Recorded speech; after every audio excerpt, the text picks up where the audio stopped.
चने की खीर। माला एक छोटे शहर में अपने परिवार के साथ खुशी खुशी रहती थी। माला के घर में वैसे तो सब कुछ था, बस कमी थी तो एक छोटी बहू की, जिसकी तलाश माला के पूरे परिवार को थी।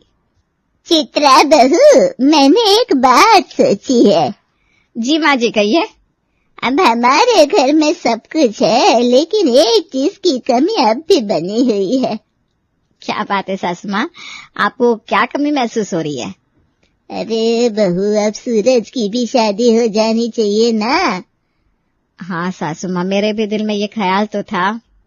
घर में एक छोटी बहू आ जाएगी तो घर की रौनक और बढ़ जाएगी। बिल्कुल सही कह रही हैं आप, लेकिन सूरज से भी तो पूछना पड़ेगा। माँ, मैं आपसे इसी बारे में बात करने वाला था। सूरज की शादी के लिए मेरे दिमाग में एक बहुत अच्छी लड़की है। अच्छा, कौन है वो लड़की? उसका नाम सोनम है। बहुत ही संस्कारी और समझदार लड़की है। ये तो बहुत अच्छी बात है। घर के सारे कामकाज भी अच्छे से जानती है, पढ़ी लिखी भी है और परिवार भी बहुत अच्छा है। तुमने इस लड़की के परिवार के बारे में कुछ पता किया? हाँ माँ, उसके पिता शर्मा जी बहुत ही भले आदमी है। परिवार भी अच्छा और सुसंस्कृत है।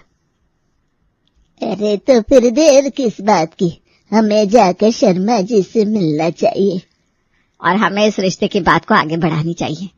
बिल्कुल सही कहा बहू ने। लेकिन सूरज से भी पूछ लेते हैं कि वो क्या सोचता है। यहाँ बातें चल रही थी, तभी सूरज घर के अंदर आता है। सूरज की दादी माला उसे बुलाकर अपने पास बिठाती है। बेटा, हम सब ने तेरी शादी की बात सोची है। विजय बता रहा था सोनम नाम की एक लड़की तुम्हारे लिए बहुत अच्छी रहेगी। दादी माँ, आपने तो मुझसे पूछा भी नहीं।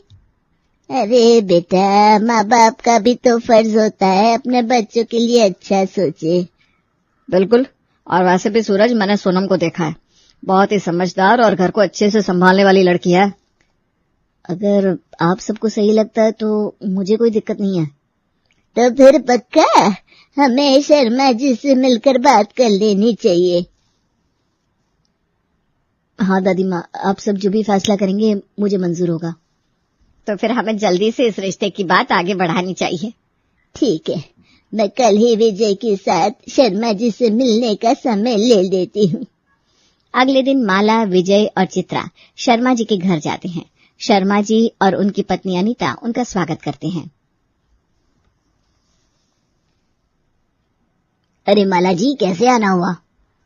शर्मा जी, हम लोग आज एक बहुत ही शुभ काम के लिए आए हैं। अरे वाह वाह, ऐसा क्या? हमारी माँ चाहती है कि सूरज की शादी हो जाए और हमें आपकी बेटी सोनम बहुत पसंद आई है। अरे वाह, ये तो बहुत अच्छी खबर है। देखिए माला जी, हमें भी अपने घर के लिए एक अच्छा परिवार चाहिए था और हम आपको अच्छे से जानते भी हैं। तो फिर हम रिश्ता पक्का समझे? बिल्कुल, लेकिन पहले बच्चों को भी एक दूसरे से मिलवा देते हैं। हाँ हाँ बिल्कुल। हमें भी यही लगता है कि दोनों एक दूसरे से मिल ले, फिर आगे की बात करें। मैं सोनम को बुला कर लाती हूँ। कुछ ही देर में सोनम कमरे से बाहर आती है और सबको नमस्ते करती है। माला उसे देखकर बहुत खुश होती है। सूरज और सोनम को थोड़ी देर अकेले में बात करने का मौका दिया जाता है। कुछ देर बाद दोनों वापस आते हैं। तो बेटा, क्या ख्याल है? दादी माँ, सोनम मुझे बहुत अच्छी लगी।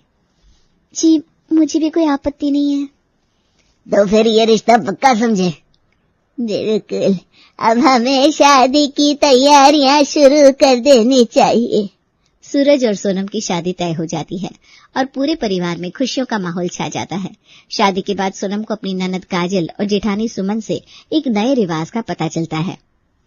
अरे भाभी, आपको पता है, इस घर में एक बहुत पुराना रिवाज है। रिवाज? कौन सा रिवाज? अरे देवरानी जी, हमारी दादी सासुमा यानी कि माला दादी का बनाया हुआ एक रिवाज है। इस घर में जो भी नई बहू आती है उसे चने की खीर बनानी होती है। चने की खीर? हाँ भाभी, और अगर खीर सबको पसंद आ गई तो घर की हुकूमत और चाबी का गुच्छा उसी बहू को सौंप दिया जाता है।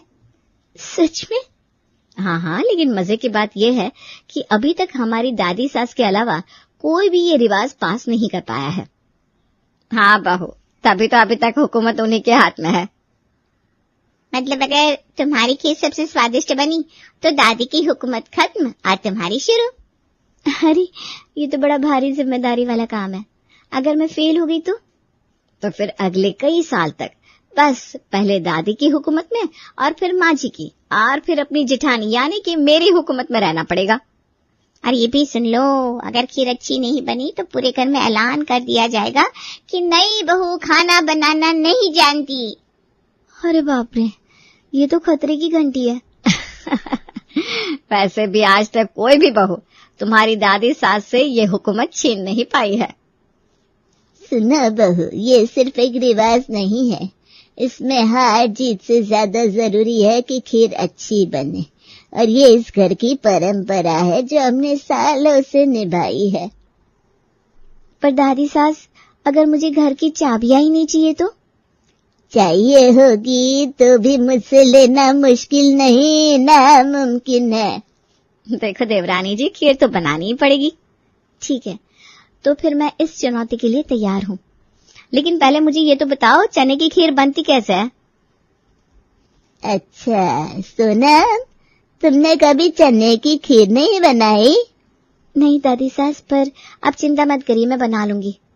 ये लो, अब तो तुम्हारे पास सीखने का टाइम भी नहीं है, सीधा एग्जाम देना पड़ेगा।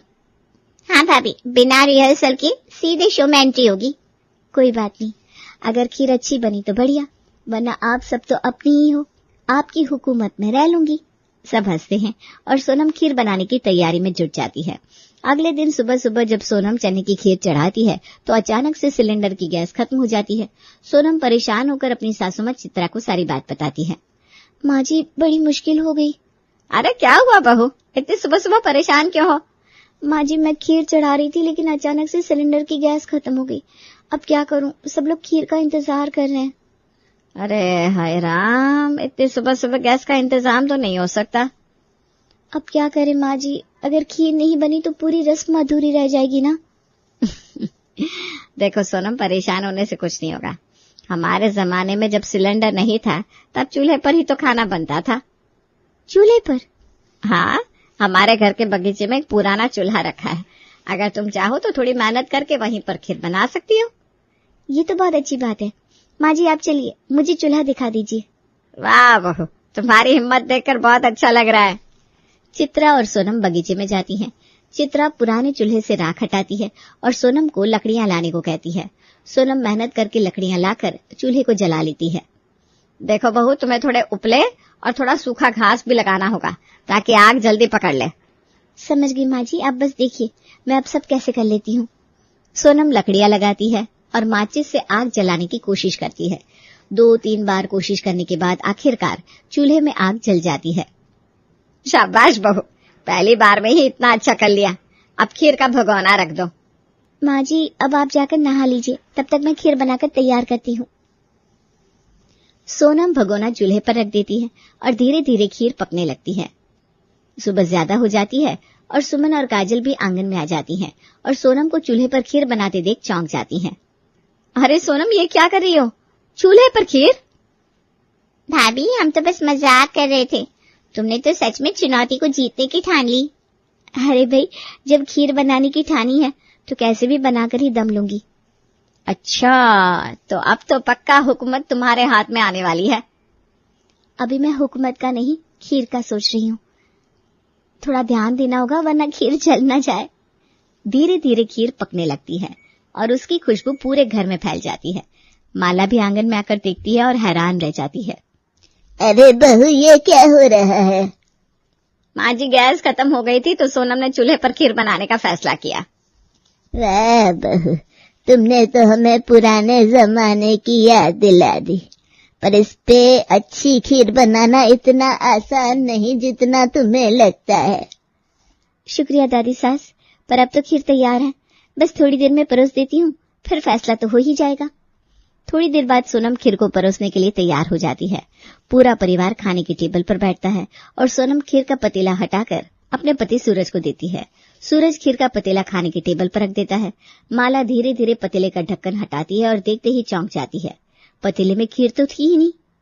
अरे ये क्या, पतीला बिल्कुल खाली है, खीर कहाँ गई? अरे वाह, सोनम ने खीर बनाई भी या बस मेहनत करने का नाटक किया? भाभी, कहीं ऐसा तो नहीं कि मेहनत करने के बाद तुम्हें खुद ही इतनी भूख लगी कि पूरी खीर खा गई? ये क्या मजाक है सोनम? सुबह से सब लोग खीर का इंतजार कर रहे थे और अब कुछ मिलेगा ही नहीं। अगर खिलाने का मन नहीं था तो पहले बता देते, हमारा समय क्यों बर्बाद किया? मैंने सोचा था मेरी बहू मेहनती और समझदार निकलेगी, लेकिन ये क्या किया, पूरे घर की परंपरा के साथ मजाक कर दिया। बिल्कुल माँ, सोनम को पता होना चाहिए कि ये सिर्फ एक परंपरा नहीं बल्कि परिवार के विश्वास की बात थी। अगर खीर अच्छी भी नहीं बनती तो भी चल जाता, लेकिन ये क्या कि कुछ भरोसा ही नहीं। बेटा, इतनी मेहनत करके खीर बनाई थी तो खिलानी भी चाहिए थी ना। भाभी, अगर खीर अच्छी नहीं बनती तो क्या हो जाता, हुकूमत हार जाती, पर मन तो नहीं टूटता। टेबल पर तो मैंने भरा हुआ पतीला रखा था, लेकिन ये खीर गई कहाँ? सोनम भगवान को भोग लगाकर वापस आती है और सबकी नाराजगी देखकर चौंक जाती है। अरे, आप सब इतने गुस्से में क्यों हैं? तुम खुद ही देख लो, ये खाली पतीला सब कुछ बता रहा है। अरे, खीर कहाँ गई? मैंने तो खुद सूरज को दी थी और इसमें खीर भरी थी। तो अब क्या ये भी हमसे पूछोगी खीर कहाँ गई? भाभी, कहीं आपने भगवान को भोग लगाते लगाते सब कुछ उन्हीं को तो नहीं चढ़ा दिया? मुझे लगता है ये सब सोनम का बहाना है। उसे डर था कि खीर अच्छी नहीं बनेगी, इसलिए खुद ही खत्म कर दी। अगर ऐसा था तो कम से कम हमें तो बता दी थी। इतनी बेवकूफी भरी हरकत करने की क्या जरूरत थी? मुझे लगता था मेरी बहू समझदार है, लेकिन आज तो सारी उम्मीदें ही टूट गई। तभी पास के पड़ोसी नीरज वहां आते हैं।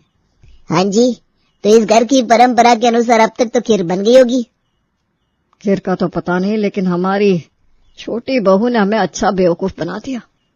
ऐसा क्या कर दिया नई बहू ने? खाली पतीला सामने रख दिया। नहीं, ऐसा नहीं है, आप सबके सामने मैंने खीर बनाई थी। इसका मतलब खीर चोरी हो गई? हाँ, मेरी खीर चोरी हो गई। बिरबल की खिचड़ी तो सुना था, आज बिरबल की खीर भी बन गई। घर के सभी सदस्य एक दूसरे को शक भरी निगाह से देखते हैं और आपस में खीर चोरी होने की बात करते हैं। अरे राम, ये क्या हो गया? खीर आखिर गई तो गई कहाँ? खीर तो इसी पतीले में थी, है ना सूरज? हाँ पापा, मैंने खुद इसे टेबल पर रखा था। लगता है हमारी देवरानी को डर लग रहा था खीर अच्छी नहीं बनी तो उसने खुद ही हटा दी। या फिर कहीं भाभी ने खुद ही खीर खा ली और अब मासूम बन रही है। नहीं, मैंने खुद सूरज को पतीला दिया था। तो फिर आखिर खीर गई कहाँ? कहीं ऐसा तो नहीं कि किसी ने बिना बताए खीर चख ली हो और वो अच्छी बनी हो इसलिए गायब कर दी? हाँ, हो सकता है माँ। सोनम झूठ नहीं बोल रही है, क्योंकि मैं खुद भरा हुआ पतीला टेबल पर रख कर आया था। तो क्या भूत खीर चट कर गया? हाँ भाभी, हो सकता है कोई अदृश्य शक्ति आकर खीर ले गई हो। ये भी हो सकता है, कहीं सुमन ने वो खीर छुपा दी हो। माँ जी, मैं ऐसा क्यों करूंगी? क्यों नहीं कर सकती? देवरानी की हुकूमत में रहना कौन सी जेठानी चाहती है? माँ जी, तो फिर खीर तो आप भी छुपा सकती हो। कोई सासू माँ भी इतनी अच्छी नहीं होती जो छोटी बहू की हुकूमत में रहे। अब सब साफ साफ बताओ, खीर किसने खाई? काजल, तूने तो चखी नहीं थी ना? अरे, मैं क्यों खाऊंगी? सुबह से मैं तो अपने कमरे में थी। सूरज बेटा, तूने तो नहीं खा ली? क्या पापा, मैं ऐसा क्यों करूंगा? मैंने तो खुद सोनम से पतीला लिया और टेबल पर रखा। सुमन, कहीं तूने तो नहीं खाई? तूने पहले कह दिया था कि सोनम की खीर अच्छी नहीं बनेगी। हाय राम, ये क्या कह रहे हो? मैं तो खुद इस खीर का बेसब्री से इंतजार कर रही थी। तो कहीं माँ ने ही तो नहीं चख ली? आखिर दादी को मीठा बहुत पसंद है। अरे वाह, अब बुढ़िया पर इल्जाम लगाओगे? मैंने तो हाथ तक नहीं लगाया। तो क्या कोई अदृश्य शक्ति आई और खीर उड़ा ले गई? ये एक दूसरे पर इल्जाम लगाने का समय नहीं है। भैया सही कह रहे हैं, ये समय खीर ढूंढने का है। घर के सभी सदस्य खीर ढूंढने में लग जाते हैं। हर सदस्य घर के उस कोने में जाकर देखता है जहां जल्दी कोई नहीं जाता। तभी विजय को छत की कोठरी के किनारे एक कोने में खीर का भरा हुआ पतीला मिल जाता है। अरे माँ, मैंने खीर ढूंढ ली। क्या? कहाँ मिली? छत की कोठरी के कोने में। सभी घर वाले जल्दी जल्दी छत की ओर भागते हैं और विजय के पास पहुंचते हैं और वे पतीले को देखकर दंग रह जाते हैं। ये यहाँ कैसे पहुंचा? लगता है खीर को खुद ही इस कोठरी का माहौल पसंद आ गया होगा। या फिर खीर को भी हमसे दूर शांति चाहिए थी। मगर असली सवाल तो ये है कि ये खीर यहाँ आई कैसे? यानी कि खीर को किसी ने यहाँ लाकर रखा है? लेकिन किसने? ये तो साफ है कि किसी ने इसे जानबूझकर यहाँ छुपाया है। पर आखिर किसने? चलो घर के हर सदस्य से पूछताछ की जाए। सही कहा, पहले मम्मी पापा से पूछते हैं। अरे बस करो, हमें पता लगाना होगा कि इस वक्त कौन छत पर गया था। अभी खीर गर्म है, यानी इसे ज्यादा देर पहले यहाँ नहीं रखा गया। सच में? अब जब खीर मिल गई है तो पहले इसे खा लेते हैं, फिर चोर का पता लगाएंगे। बिल्कुल सही कहा माँ जी, मेहनत से बनाई थी तो पहले इसका आनंद तो ले। यानी पहले पेट पूजा फिर काम दूजा। बिल्कुल, चोर तो पकड़ा ही जाएगा, लेकिन खीर का स्वाद मिस नहीं करना चाहिए। सबके चेहरे पर मुस्कान आ जाती है। विजय पतीला उठाता है और सब नीचे खाने के टेबल पर आकर बैठ जाते हैं। सोनम खीर को कटोरियों में परसती है, तभी खीर के पतीले से चाबियों की आवाज आती है। चित्रा खीर दूसरे पतीले में पलट कर देखती है और हैरान रह जाती है। अरे ये क्या आवाज आई? कहीं खीर के अंदर से कोई खजाना तो नहीं निकलने वाला, या फिर कोई गुप्त संदेश? माँ जरा खीर को दूसरे बर्तन में डालकर देखिए ना। चित्रा पतीले से खीर को एक दूसरे बर्तन में पलटती है और सबकी आंखें हैरान रह जाती है। खीर के नीचे एक चमचमाता हुआ चाबी का गुच्छा दिखाई देता है। अरे ये तो माँ की चाबियां हैं। ये चाबियां खीर में कैसे आ गई? तो असली चोर पकड़ा गया। हाँ, इस बार चोर और कोई नहीं बल्कि खुद हमारी दादी माँ है। अरे नहीं नहीं, ये सब बताइए ना दादी जी, चोरी आपने की थी ना? हाँ माँ, अब सच्चाई छुपाने का कोई फायदा नहीं है। हाँ, मैंने ही की थी चोरी। लेकिन दादी आपने ऐसा क्यों किया? माँ जी, कहीं आपको सच में सोनम की खीर इतनी पसंद आ गई कि आप अकेले ही खाना चाहती थी, या फिर आप इस रिवाज से बचना चाहती थी? बात ये नहीं कि मुझे खीर पसंद आई, पर यह भी सच है कि खीर बहुत स्वादिष्ट बनी थी। तो फिर आपने खीर क्यों छुपाई? क्योंकि मुझे डर था, अगर सोनम की खीर सबको पसंद आ गई तो उसे घर की हुकूमत और चाबियों का गुच्छा सौंपना पड़ेगा, और इसका मतलब ये होगा कि अब मेरी हुकूमत खत्म। अरे माँ, तो दादी आपने इसलिए चोरी की? हाँ बेटा, मैं इतने सालों से इस घर को चला रही हूँ।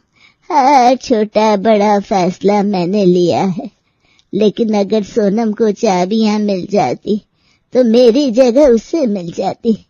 मैं डर गई थी कहीं मेरी बातों की अहमियत कम ना हो जाए।